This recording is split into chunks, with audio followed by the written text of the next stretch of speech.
What's the most remote inhabited place on Earth?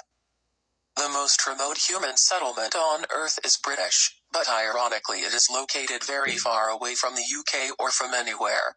The closest city is Cape Town in South Africa, however, it still takes around 6 days on a boat to reach the remote island.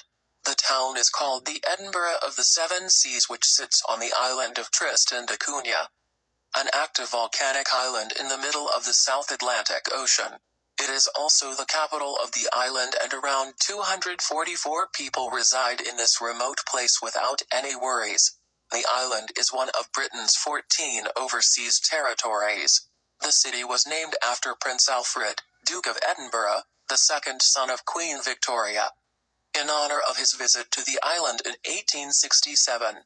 When it comes to the history of this place, the settlement was founded in 1816 by Sergeant William Glass from Kelso, Scottish borders, after the UK annexed Tristan da Cunha.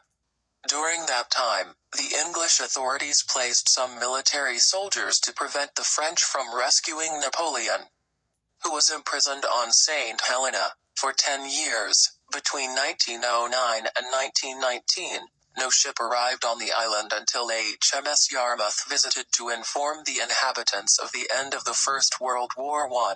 Edinburgh of the Seven Seas is regarded as the most remote permanent settlement on Earth, as it is about 1,500 miles from the closest continental island, South Africa. The capital is testimony to the resilience and spirit of survival of human beings.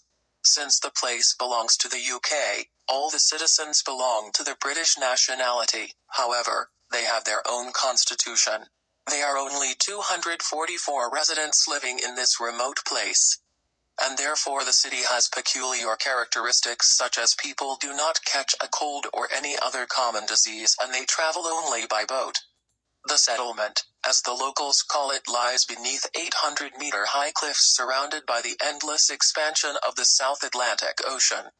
As the settlement is near the huge active volcano, in 1961 it erupted and all the residents were relocated.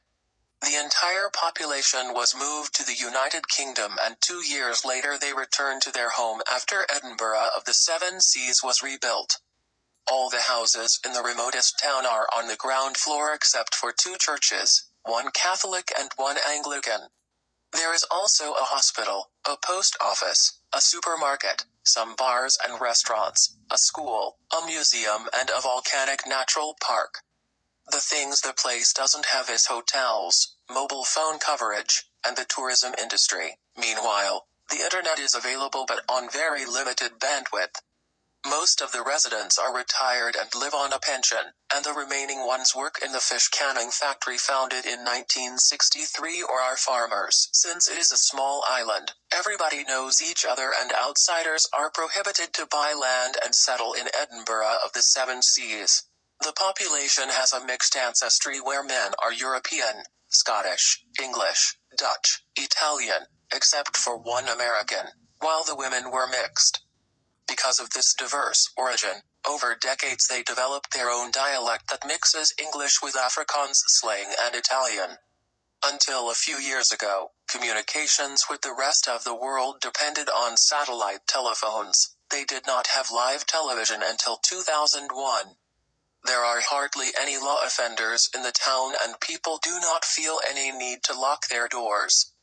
The settlement sustains itself by growing potatoes, and each family on the island owns several fields. The economy is dependent on crawfish, as Tristan rock lobster is the island's only export. Almost half of the island is a natural reserve and has been designated as a World Heritage Site for its seabird population. Even though isolation seems like a paradise, but there are some concerns also. In case of medical emergencies, people need to go to Cape Town, which is a 6-day trip. The next biggest problem is rats. They are inadvertently brought in by fishing boats from South Africa. These vermin multiply on the island, threatening the local wildlife, and the people have found a unique solution. The residents of the remotest place have a special holiday called Ratting Day. On this day, all the men compete with each other to see who can catch more rats, and then the judges count the rodents and measure their tails. The winning team returned to Prince Philip Hall to receive their prize and have a dance-filled celebration of the day. The government actually recommends visitors start to plan their trips a year in advance.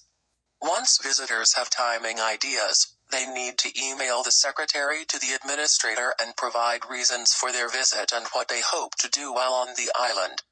Peak climbs, the caves, Love Island, Tristan by Night, and Tristan Settlement are some tours one can take when in the Edinburgh of the Seven Seas.